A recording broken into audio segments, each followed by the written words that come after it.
2 March আজকে সোমবার impression events ভেন্যুতে যুক্তরাজ্য ছাত্রলীগ একটি বিশাল ইফতার এবং দোয়া মাহফিলের আয়োজন করেছে।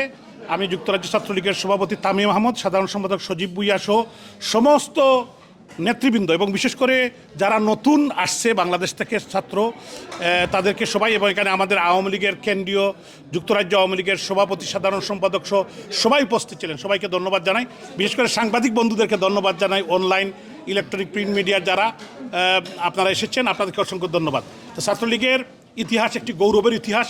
1948 সালের 4 জানুয়ারি ছাত্রলীগের জন্মের পর থেকে বাংলাদেশ ছাত্রলীগ এদেশের মানুষের অধিকার আদায়ের জন্য, এই অঞ্চলের মানুষের অধিকার আদায়ের জন্য 52-এর ভাষা আন্দোলন, 71-এর মহান মুক্তিযুদ্ধ, 6 দফা আন্দোলন, প্রত্যেকটি গণতান্ত্রিক আন্দোলনে ছাত্রলীগ বিশাল ভূমিকা রেখেছে। এবং ছাত্রলীগের ইতিহাস মানে বাংলাদেশের ইতিহাস।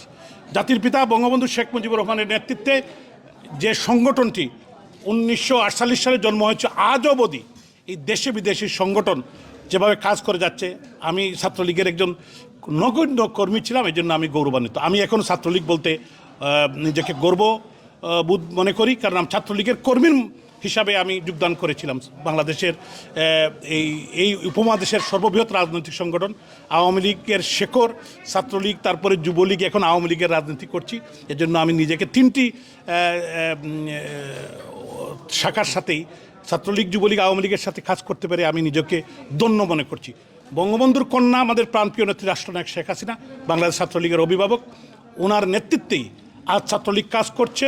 ইনশাল্লাহ এই ছাত্রলীগই, এই তরুণরাই এই বাংলাদেশের যে বর্তমান জালিম, যারা দখলদার, খুনি, যারা 3200 পুলিশ হত্যা করেছে, আমাদের 1500-এর উপরে নেতাকর্মী হত্যা করেছে, তাদের বিচার বাংলার মাটিতে হবে। আজকে স্বরাষ্ট্রমন্ত্রী বলেছেন পুলিশ হত্যার বিচার, গতকালকে বললেন করবেন, এখন আজকে বলছেন যে না, এটা সম্ভব না।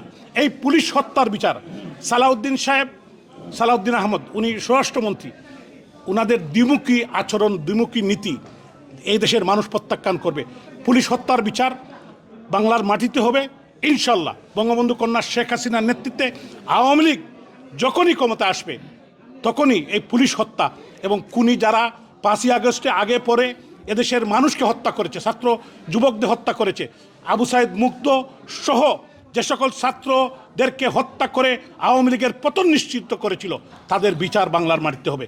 খুনি ইউনূস এবং তার দূষর যারা হাজার হাজার কোটি টাকা বিদেশে পাচার করেছে, তাদের বিচার বাংলার মাটিতে হবে। আমাদের সিলেটের পাথর রানী রেজওয়ানা হাসান 5000 কোটি টাকার পাথর আত্মসাৎ করেছেন, পরিবেশ উপদেষ্টা, তার বিচার এই বাংলাদেশি হবে। এই যারা আজকে দেশকে ধ্বংস করেছে, দেশের অর্থনীতি ধ্বংস করেছে, দেশকে বিদেশিদের হাতে তুলে দিয়েছে, বিদেশিদের হাতে তুলে দিচ্ছে, তাদের বিচার বাংলার মাটিতে হবে। জয় বাংলা, জয় বঙ্গবন্ধু।